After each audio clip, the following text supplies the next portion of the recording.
gente, eu sou a Bárbara e hoje eu vou contar pra vocês o caso do menino Bernardo Boldrini, uma criança de 11 anos. Mais um caso bizarro que aconteceu aqui no Brasil.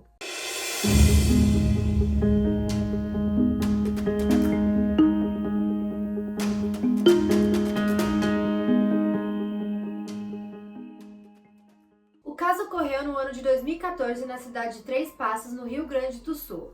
Bernardo tinha 11 anos, era filho de Leandro Boldrini e Odilaine Uglione. No ano de 2010, sua mãe cometeu suicídio dentro do consultório do Leandro. Rapidamente após a morte de sua mãe, seu pai engatou um relacionamento com Graciele Ugolini e passaram a morar juntos.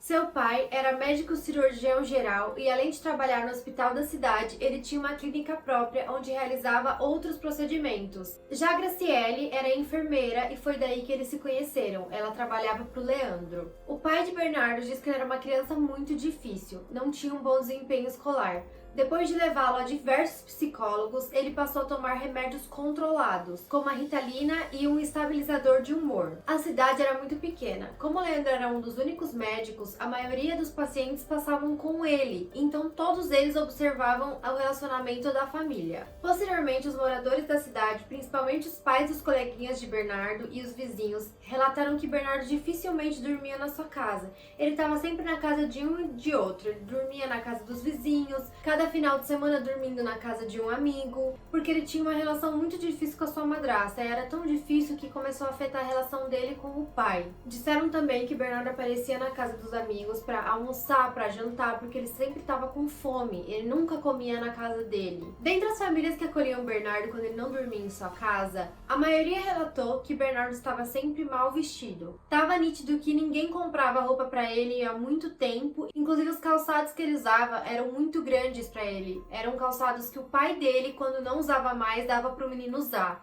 Ele já chegou até a aparecer com pares de calçados diferentes, um par de cada. O que causava muita estranheza, no pessoal, porque Leandro era muito bem sucedido. Ele chegou a dizer até que a renda mensal dele chegava a quase 30 mil reais. Eles tinham uma bela casa e tinham vários carros de luxo e motos, essas coisas. Mas Bernardo estava sempre mal vestido e passando fome. Diversas vezes que Bernardo estava na casa dos colegas ou dos vizinhos, eles diziam que os pais não ligavam, nem a madrasta nem Leandro ligava para saber como ele estava, não ia buscar ele na casa dos colegas e nem levar. Inclusive, às vezes que os pais dos colegas iam levar ele de volta para casa, Bernardo não tinha a chave. Ele interfonava para a madrasta dele abrir o portão e a madrasta dele falava assim: espera aí que daqui a pouco eu vou. E simplesmente ficava 10 minutos, meia hora e não ia buscar o menino debaixo de chuva. Diversas vezes o pessoal que levava ele para voltar para casa levava ele de volta porque ele não tinha como entrar em casa. Por mais que o pai de Bernardo tivesse dito que Bernardo era uma criança muito difícil,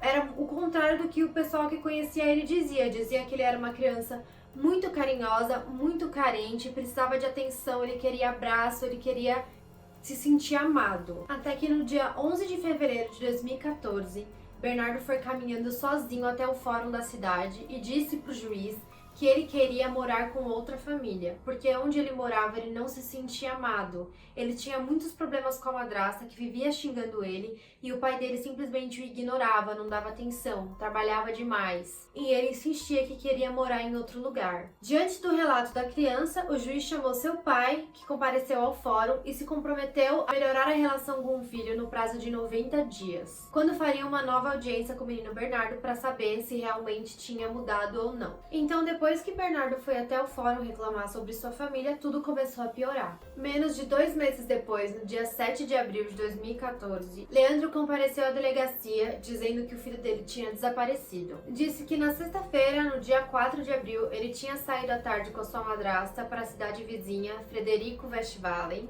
e que quando ele voltou, ele iria passar o final de semana na casa de um colega.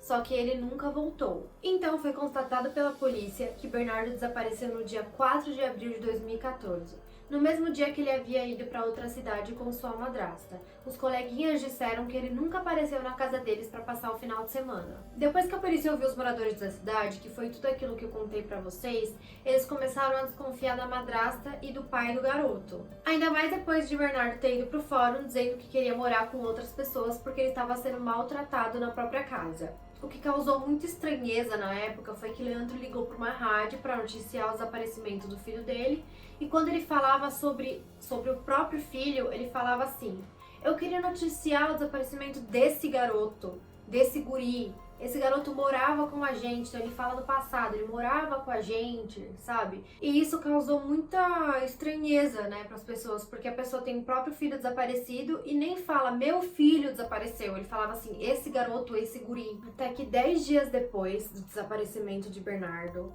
Edelvânia Verganovitz compareceu à delegacia dizendo que sabia onde estava o corpo da criança. Então, Edelvânia levou os policiais até a cidade de Frederico Westphalen e, chegando num lugar que tinha muito mato, terra, só tinha árvores, apontou para o chão e pediu para os policiais cavarem. Os policiais cavaram, acharam um saco e constataram que dentro do saco estava o menino Bernardo Boldrini morto. Edelvânia confessou que ela era amiga de Graciele, madrasta de Bernardo. Graciele havia procurado Edelvânia tempos antes do ocorrido, dizendo que ela precisava se livrar do garoto Bernardo, que era um menino muito difícil de lidar, que brigava com ela todos os dias, que tinha diversos problemas psicológicos e que inclusive tinha tentado matar sua filha de poucos meses de idade. Então Graciele ofereceu 90 mil reais para Edelvânia ajudar a matar e dar um sumiço no corpo do garoto, e Edelvânia aceitou. Edelvânia contou que no dia 4 de abril, Graciele pegou Bernardo e foi até a cidade de Frederico Westphalen, dizendo para ele que ia levá-la numa benzedeira, que a benzedeira ia ajudar eles a ter uma relação melhor, que ia ajudar a melhorar toda aquela situação que estava acontecendo na casa deles. No meio do caminho, a madrasta deu para Bernardo um comprimido de midazolam, dizendo que aquilo ajudaria Bernardo a não enjoar no caminho. Contudo, midazolam é um comprimido como se fosse uma pré-anestesia que deixa as pessoas muito lesadas e muito sonolentas. É utilizado para fazer alguns procedimentos médicos, inclusive o exame de endoscopia. Edelvânia conta que, embora Bernardo estivesse resistindo totalmente ao efeito do remédio, ele estava forte, ele estava tentando se manter acordado. Quando ele chegou no lugar onde a benzedeira estaria, ele ainda estava bem acordado. Então, chegando no local, Graciele deitou o menino no chão e disse para ele que iria levar uma picadinha, e ela estava com uma seringa que tinha uma ampola de mais dose do remédio midazolam. Ela disse que tudo aquilo fazia parte do que a benzedeira iria fazer com ele. Então ele tranquilo aceitou e ela deu uma super dosagem do remédio midazolam. Depois de realmente confirmar se o menino estava morto, Edelvânia pegou um saco, colocou o corpo do menino dentro e colocou-o dentro da cova que havia cavado dias antes. Depois que jogaram o corpo do menino dentro da cova, jogaram também soda cáustica que Graciele havia comprado, porque ela disse que ajudaria o corpo a se decompor mais rápido e evitaria um mau cheiro. Colocaram pedras e enterraram. Depois que Edelvânia confessou, Leandro e Graciele foram também levados para a delegacia. Conforme as investigações policiais foram avançando, surgiram diversas provas de que o casal tinha premeditado o crime. O casal Leandro Graciele juntamente com Edelvânia. E também surgiu um novo suspeito, o irmão de Edelvânia, Evandro, que algumas testemunhas disseram que viram o carro dele próximo a onde o corpo de Bernardo foi encontrado 2 dias antes do crime acontecer. Ou seja, a polícia constatou que Edelvânia tinha pedido ajuda de seu irmão para cavar a cova, porque como lá era um local que tinha muitas raízes de árvore, uma mulher não teria força suficiente para cavar o buraco. Então seu irmão teria ido fazer esse favor para ela. A polícia fez uma força-tarefa gigante para investigar esse caso, entrevistou cerca de 100 testemunhas e conseguiu diversas imagens de câmeras de lojas e vendedores e etc. Inclusive conseguiu imagens de Edelvânia e Graciele indo em diversas lojas e farmácia para comprar materiais para cavar uma cova, compraram a soda cáustica, tem as notinhas. Inclusive, no lugar onde elas compraram uma pá para cavar a cova, elas perguntaram para o próprio vendedor como que elas conseguiriam cavar um buraco, e o vendedor ensinou. E, na farmácia onde foi comprado o remédio midazolam, o vendedor disse e confirmou que as duas estavam juntas para realizar a compra. A polícia conseguiu recuperar 2 vídeos que Leandro tinha apagado do seu celular. E nos vídeos, Leandro filma supostas crises de Bernardo, crises nervosas, crises psicológicas, onde Bernardo está surtando. Em um dos vídeos, ele está pedindo socorro diversas vezes, gritando, dizendo que o pai e a madrasta o agrediram fisicamente. No vídeo, a madrasta dele chega a dizer que ele vai ter o mesmo fim que a mãe teve. E no vídeo o Bernardo tá muito nervoso, ele vira pro pai e pra madrasta e diz assim: eu quero que vocês morram. Leandro responde pra ele que ele é um médico e salva vidas. E ele fala bem assim pro Bernardo: vamos ver quem vai primeiro pra debaixo da terra. Juntada a todas essas provas, a polícia concluiu que o assassinato foi premeditado. Eles compraram as ferramentas dias antes, eles cavaram a cova, eles compraram o medicamento, inclusive as ampolas de midazolam injetáveis sumiram no consultório do Leandro. Então, para a polícia, eles não tinham dúvida nenhuma de que o assassinato tinha sido premeditado. Não tinha sido um acidente, como posteriormente no julgamento alegou a defesa de alguns dos réus. Então, os 4 suspeitos foram presos. Eles ficaram 5 anos presos aguardando o julgamento, que foi em março de 2019. 5 anos depois do assassinato. O julgamento do caso durou 5 dias. Nele foram ouvidas diversas testemunhas da acusação e da defesa. Edelvânia mudou totalmente a sua versão da história. Ela diz que no dia de sua confissão, ela tinha sido coagida pela delegada para falar todas aquelas coisas. Inclusive, que ela estava sob efeito de remédios. Vocês podem procurar o vídeo da confissão delas e me dizer vocês o que vocês acham. Porque na minha opinião ela estava pleníssima dando o depoimento dela. Estava muito calma. Inclusive depois que ela termina a confissão, a delegada dá o papel onde ela escreveu tudo o que a Edelvânia disse. Edelvânia lê e confirma: não, é exatamente isso aqui mesmo, tá tudo correto. No dia do julgamento, quando a Edelvânia começou a responder as perguntas da acusação, eles foram colocar o vídeo da confissão dela e na hora que eles iam dar o play, Edelvânia desmaiou e teve que ser retirada da sala do julgamento. Ao retornar, ela não respondeu mais as perguntas da acusação e nem foi permitido eles colocarem o vídeo da confissão. Enfim, qual foi a nova versão dada por Edelvânia e Graciele, a madrasta de Bernardo? Elas dizem que estavam no carro indo até Frederico comprar uma televisão e Bernardo tomou os remédios que estavam em sua bolsa. Isso causou uma reação no Bernardo e ele acabou falecendo. Muito desesperada com aquela situação, Graciele pediu a ajuda de Edelvânia para dar um sumiço com o corpo dele, porque ela estava com muito medo de ser presa. Então, a defesa de Graciele e de Edelvânia diz que tudo aquilo não passava de um acidente, que não foi premeditado de forma nenhuma. Em todo momento, todos afirmavam que Leandro não sabia de nada. Teve um boato na época que os advogados dos réus estavam agindo em conluio para todos eles inocentarem Leandro, porque como Leandro tinha muito dinheiro, em troca delas dizerem que Leandro não sabia de nada, ele pagaria seus advogados, que eram muito caros. Leandro chegou a depor no julgamento e a todo momento ele foi muito frio, ele não derramou uma lágrima por causa de seu filho. Inclusive, ele falava muito perfeito, assim, ele falava pro pessoal do júri. Toda vez que alguém perguntava alguma coisa pra ele, ele só se dirigia ao júri, falando que amava muito o filho dele.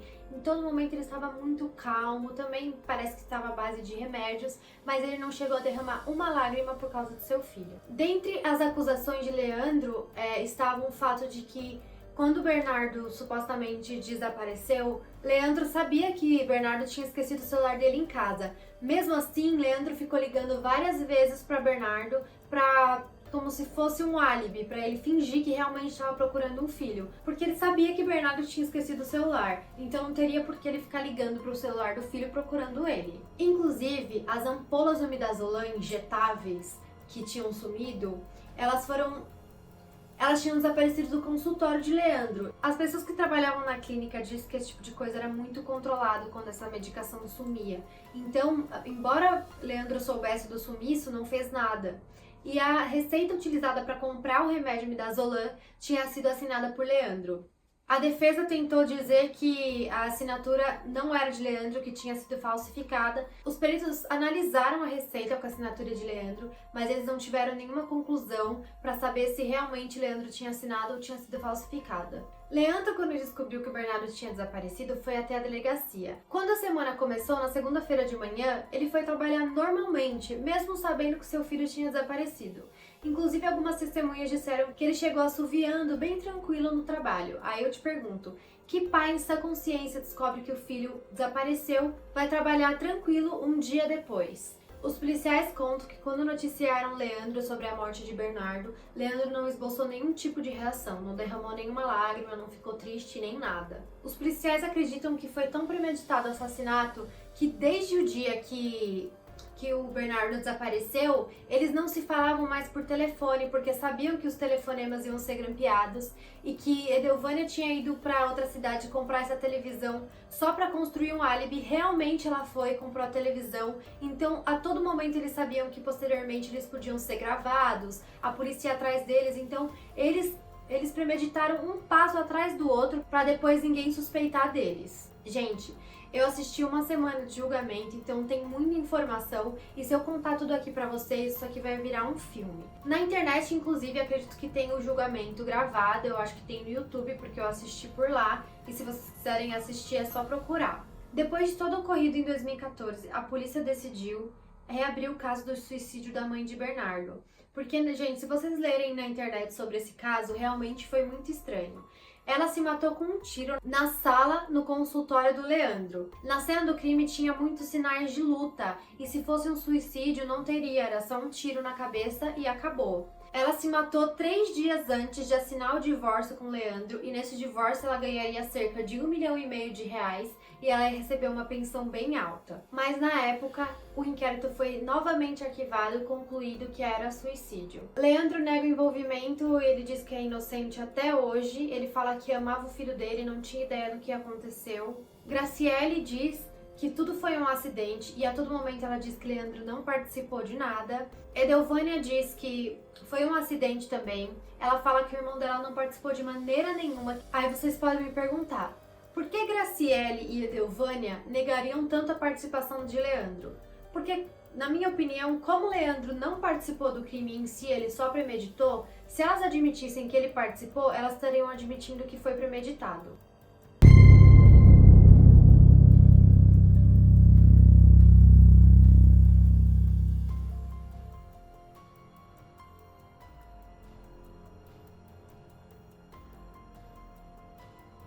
Bom, pessoal, se vocês, assim como eu, gostam desse tipo de conteúdo, se inscreve aqui e deixa o like, porque eu vou trazer mais assuntos como esses. E também me sigam lá no Instagram. Beijo, pessoal, até o próximo vídeo.